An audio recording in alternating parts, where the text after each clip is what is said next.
A portion of today's episode is sponsored by Delta Force.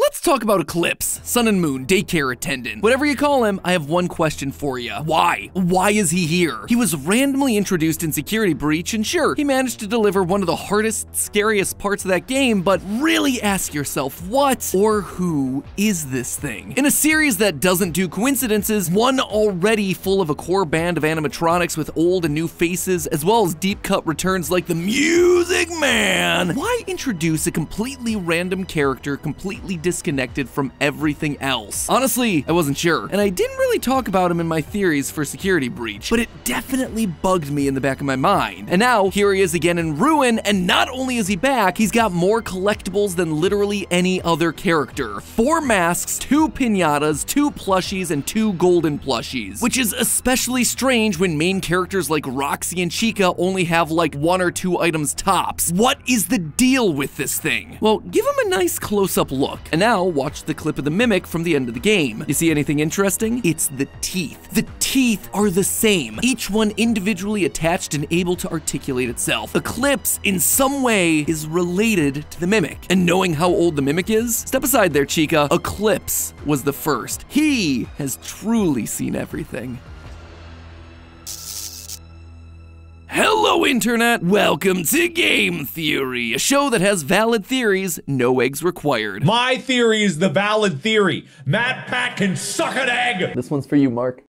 Last time, we started digging deep into the ruins of Security Breach's DLC, where we started to chip away at this game's mountain of mysteries. In the process, we were able to come to a few solid conclusions. First, that Princess Quest was the canon ending, meaning Vanessa was ultimately freed from the control of Glitch Trap, and everyone celebrated the victory by eating oddly symbolic ice creams on a hill. That also meant that this headless Freddy with the word prototype on his foot, it was indeed Gregory's Freddy. But perhaps the biggest twist of all was that underneath the rubble, underneath the Pizzaplex and FNAF 6 hid the one and only Circus Baby's Pizza World. This revelation was huge. Not only did it suggest that Circus Baby's has been around since some of the earliest days of the franchise, but I think it also reveals what the true purpose of Ruin is. This game isn't about looking at the future of the franchise, instead, it's all about the past. I believe that Ruin is trying to tie up the loose ends from parts of the franchise we left forgotten. That way, we can move forward with later games. And so today, we're gonna be diving into that past, because that history is gonna be the key to understanding mixes, Sun and Moon, the truth behind Glamrock Bonnie, and even our new protagonist, Cassie. So hold on to your nearest handrail, theorists. This elevator is taking a one-way trip straight to the first floor. Or should I say we're taking a trip straight to the first lore? I could say that, but I probably shouldn't. That's a really terrible joke. Anyway, let's start off by talking about our new protagonist, Cassie. Even though we spend a whole game with her, we ultimately don't learn all that much about her. Basically, we learn 2 things. She's a fan of Roxy, and she's got some real bad luck with vents.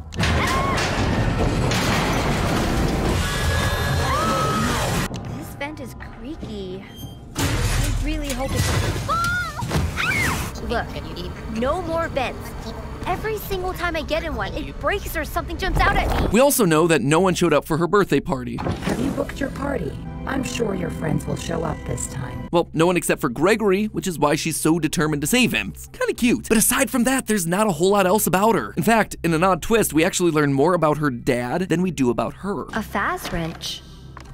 It's just like my dad's. And it's not just in random throwaway lines either. Thanks to the AR collectibles found throughout the game, we get a ton of information about Cassie's father. That her dad used to collect old Freddy and Friends lunchboxes. That Bonnie was his favorite character. That he refused to tell Cassie why Bonnie got replaced. And notice how every line describing him is written in the past tense, implicitly telling us that her dad is no longer around. There is a lot in here. It would be fine if she just offhandedly mentioned her dad once, but the fact that Steelwool has put multiple references in here means that this character has to be important in some way. But how? And more importantly, why? Well, for Cassie to say that her Faz wrench is just like her dad's makes it pretty darn obvious that he not only worked for Fazbear Entertainment, but he was also a technician. Throughout the years, we've encountered a handful of technicians, mostly in the books. They're usually adjusting rides, fixing animatronics, nothing too exciting. However, there is one set of technicians that has gone long forgotten in the game series. That's right, way back in Sister Location, we got to see actual humans in this series,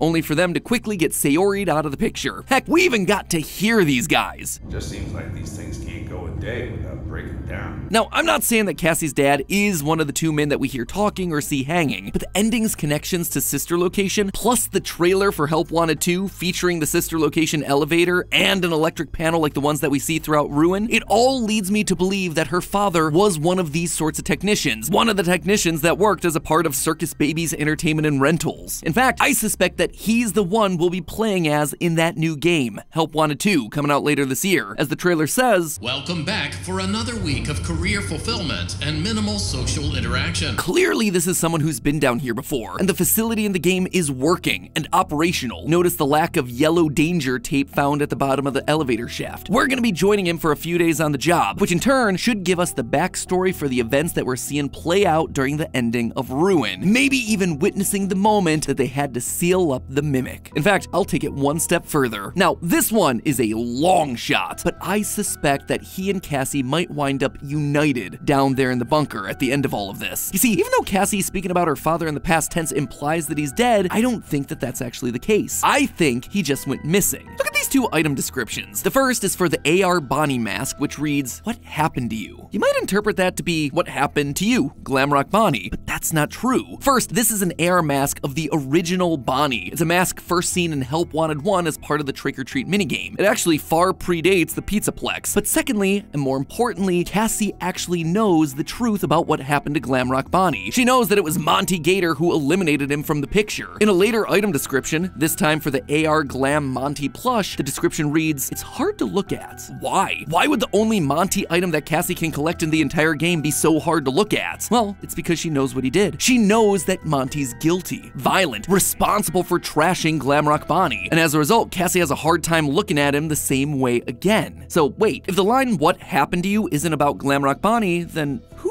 is it about? Well, it's about her dad. He disappeared one day and they don't know where or why. That's why she refers to him in the past tense. But that then leads us to another question. Why is she reminded of him with that particular item, the Bonnie mask? Just because Bonnie was his favorite? No. I suspect it's because her father wore that Bonnie mask. And not only did he wear it, he wore it during the single most infamous scene in the entire franchise, the Bite of 83. Was that the Bite of 87? No, Mark, no, it wasn't. My theories are the only valid theories. You go lick a stick. I'm saying that Cassie's dad is the Bonnie bro. Now, that at first might seem like a stretch, but again, remember what prompts the memory of her father, an old mask of the original Bonnie, just like Bonnie bro wore on that fateful day all those years ago. What's more, notice what's missing from all these collectibles. You have a Bonnie mask and a Foxy mask, but no Freddy, no Chica mask? It's suspicious, right? Like, why? Why would Steel Wool include such a random and, more importantly, incomplete collection of memorabilia? It's clearly them trying to tell us something, that this mask is connected to the Foxy mask, the one that Michael wore during the Bite of 83. What's more, Cassie's dad is clearly established to be a massive fan of the Freddy's franchise. One of the collectibles in Ruin are these cute little Freddy and Friends lunchboxes that we're told he used to collect. Now, Freddy and Friends was a cartoon series created by Steel Wool to help promote the release of Security Breach a couple years ago. It was animated in the style of old Hanna-Barbera cartoons, similar to things like Scooby-Doo, Yogi Bear, the Flintstones, old shows that actually started in the late 60s but remained popular throughout the 70s and the 80s. Dates that very nicely line up with Fredbear's Family Diner being open. And that's not all the proof we have here. Notice how these lunchboxes have a classic metal design with a metal handle on top? They're very similar to designs that we saw popular for kids' lunchboxes that existed between the 50s and the 80s. But here's the thing, we don't even need to go as far as masks and lunchboxes and cartoons. Pull up Cassie, pull up Bonnie, bro. Can you guess where I'm going with this? Can you?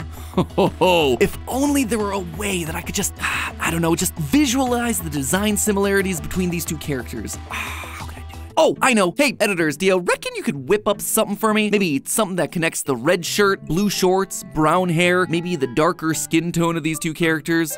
Yes! Beautiful, it's like a work of art. Pièce de résistance. I mean, really, what more proof do you need of this one? But that then brings us back to the question of why? Why pick Bonnie bro, of all people? Just for the Easter egg? A random reference to a past character? I don't think that's it. For 9 years now, FNAF has been the story of one family, the Aftons. This was their tale, their lives, their mistakes, their deaths, their resurrections, all of it culminating in that FNAF 6 fire. But with the introduction of characters like Bonnie Bro as Cassie's father, we're being told that we need to widen our scope, not just focus on the Aftons, but rather to those around them. I still believe FNAF 1 through 6 is the Afton story, but this new era of FNAF, it's about how the actions of the Aftons during their story affected the people around them, the ripple effects, the collateral damage. Bonnie Bro was just a kid who grew up loving Bonnie, loved watching the show made by his best friend's dad, but when that friend Michael Afton roped him into a prank that went horribly wrong, he never lived it down. He went on to study robotics and become a technician so that it would never happen again. And Ruin just keeps on digging up the past, because now I want to talk about arguably the most confusing character across the entire franchise, Eclipse. But first, I need to tell you about something else that has a long history. Today's sponsor, Delta Force. This game goes way back, and I do mean way back. It originally released back in 1998, which Ash was very quick to remind me was before they were born, at which point I never felt older. But this series was revolutionary for the time. Based on the real-life Delta Special Forces, this game was the first outdoor tactical shooter in the world. Delta Force walked so that we could floss. And now, 14 years after its last installment in 2009, Delta Force is back with a brand new cross-platform operator-based tactical shooter, Delta Force Hawk Ops, which takes everything they've learned over the years and takes the FPS genre to an entirely new level. You may have even seen it debut at Gamescom 2023 earlier this week, and I gotta tell you, it looks great. It's nice to take a break from indie horror walking simulators for a change and just jump into something that's a bit more action-packed, and Delta Force has got that in spades, provided that's the way you want to play. If you enjoy gaming with the boys, then Extraction Mode puts an emphasis on teamwork and strategy to complete the mission. Or maybe you're not here to make friends and would rather rain fiery vengeance on anyone that crosses you, in which case, might I recommend Great Battlefield Mode, which puts you in an all-out war against other players to find out who is truly the best of the best. Or maybe you're like me and you don't have anyone that's currently willing to play video games with you. I'm not competitive, I'm just passionate. Well, Delta Force has got you covered there too with Black Hawk Down Mode, where you'll be able to immerse yourself in the infamous Mogadishu battle from the Black Hawk Down movie. There is truly something for everyone in this game, and who knows, there may even be some hidden lore inside there for you to find. So if you'd like to help me with the lore hunt, head on down to the description and click the link to pre-register for the game yourself. It'll be available on PC and mobile, but there's a console version on the way, which means that it doesn't matter what you and your friends are playing on, you can experience a game that has truly persevered across the decades. Once again, make sure you click the link down in the description below to pre-register for the game. Thanks again to Delta Force for sponsoring this part of the video, and now it's time to talk about the perseverance of someone else, a character from FNAF this time, the daycare attendant. In general, Sun and Moon, they just don't work. They're a court jester, which makes sense inside of a castle-themed daycare, but not in the whole 80s-tastic, futuristic pizzaplex. So where did this thing come from? Well, underneath this terrifying mask is a set of robotic teeth, and those aren't just any teeth, they're made to move independently. Now, that might not seem like that important of a design feature, but believe me, it is. There's only one other character with teeth like that, and it's the Mimic. Now take another look at Eclipse's design. It's a scrawny design with arms and torso that are basically just long metal rods with springs wrapped around them. And when you take a look at the back of the head, you'll see a circuit board just there, out in the open. The design feels simple, rudimentary, very bare bones, just like the Mimic, who's made up of old parts from industrial machines. Two animatronics made from the same basic shapes and parts. Now, am I saying that Eclipse is a Mimic? No. But what I am saying is that these animatronics seem to come from the same time period. A time period that predates practically everything that we've seen in this franchise. How early are we talking about here? Well, for the answer, again, I turn your attention to the AR collectibles. While playing through the game, I just couldn't shake how random the collection was. I've talked about this before. A Foxy and Bonnie mask partnered with a Sun and Moon mask. Where's Freddy and Chica? A similar thing happens with the golden plushies. You got Sun Moon, Foxy, Bonnie, Baby, and Glamrock Freddy. It's a weird assortment, but again, there's no Chica. Or you got the pinatas. There's just 3 of them. Sun Moon and Bonnie. Not labeled Glamrock Bonnie, just Bonnie. It's almost like the game is trying to tell us something with all these random groupings and which animatronics are present where. And I suspect that what we're actually seeing here are the eras of the franchise and the key players that existed in each one. And the one who came first, Sun and Moon. You'll notice that of all the collectibles, there are 2 that are visibly unique relative to all the others. A collection of 2 masks that stand out from the rest. The comedy mask and the tragedy mask. They have no eye or mouth holes. They're not even colored. And the fact that they're labeled comedy and tragedy and not Sun and Moon tells us that these weren't just any masks, they were old theater masks. You're probably familiar with these things, the laughing and crying masks. Well, you see, the tradition of theater masks actually originates in ancient Greek theater. The first plays evolved from rituals that involved masks, so it was natural for actors to wear masks that represented these heightened emotions that their characters were feeling. And while I don't think that Sun and Moon date back nearly that far, I do suspect that these masks were actually Afton's first creations. For years, we've been left to speculate about a time that came before Fredbear's Family Diner, and I did my best in the Ultimate Timeline to piece together a plausible narrative for what would bring Afton to create Fazbear based on the evidence that we had available. But I think that these AR collectibles are Steel Wool's way of telling us that journey. Look at the evolution that's present here. Comedy and tragedy masks. They're the first. They're part of some theater or vaudeville style sideshow. Then you go to Sun, Moon, and Bonnie pinatas. A third new character gets added into the mix. Afton's character, the Bunny. Then there are 4 masks. Still Sun and Moon, then Bonnie, and then Foxy. There's no Freddy or Chica because they're not here yet. They didn't join the band, as it were, until William and Henry started working together. It's then, and only then, when Henry brings his barnyard animals to the table, Chica, Pigpatch, Happy Frog, that we see the Lunchbox crew develop. The core 4 that we've known and loved since FNAF 1. And then the AR plushies are just everyone who's currently relevant inside of the Pizzaplex, i.e. every character that's been created. As for the golden plushies, I'm not quite sure what they're meant to be. That one remains to be seen. Regardless, that progression of character development would explain why Afton's solo adventure after the closure of Freddy's was circus-themed. He's had himself a jester and jester-adjacent characters for years. Though, I would like to point out very strongly that a jester and circuses are not one and the same thing. A clown is not a jester, and a jester is not a clown who works at a circus. A jester is someone who entertains royalty, a king and a queen. He does not work under a big top coming out of a small car. And don't even get me started on the fact that everyone's teasing this new game carnival themed, which again, carnivals are not circuses and circuses are not jesters. You're all just trying to retroactively fit them into these themes where they don't technically go, which honestly probably tells you more about the lore than you would expect. It's actually kind of smart world building.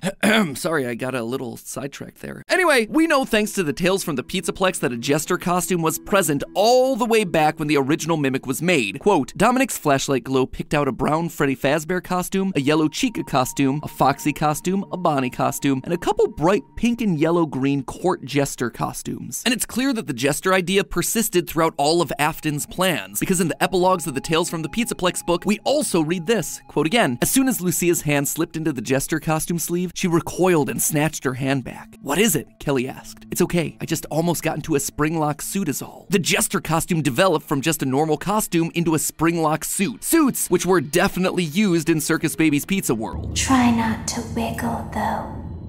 You're inside something that came from my old pizzeria.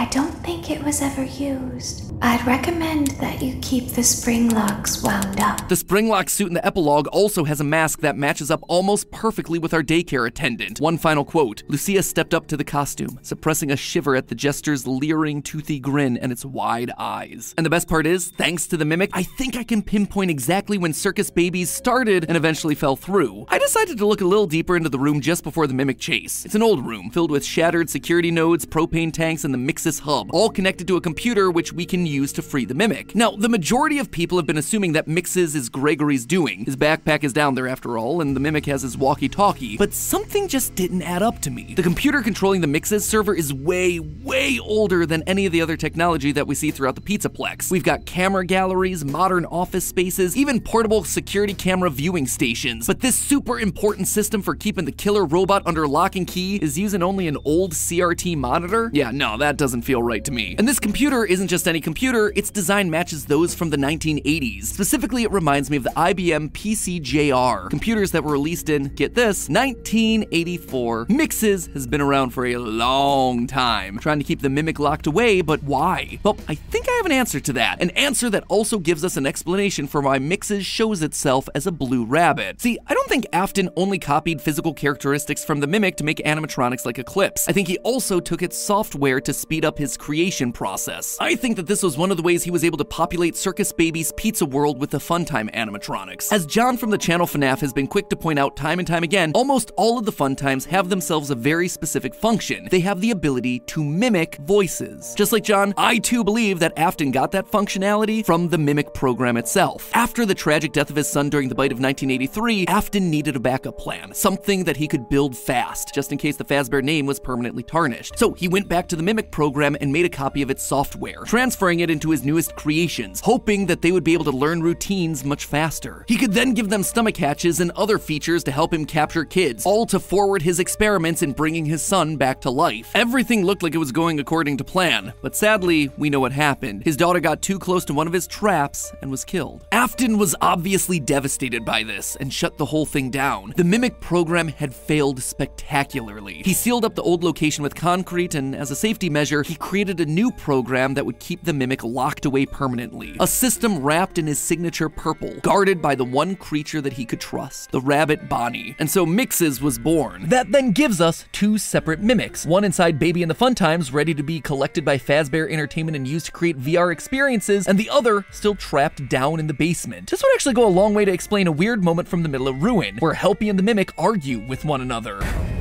What happened to it?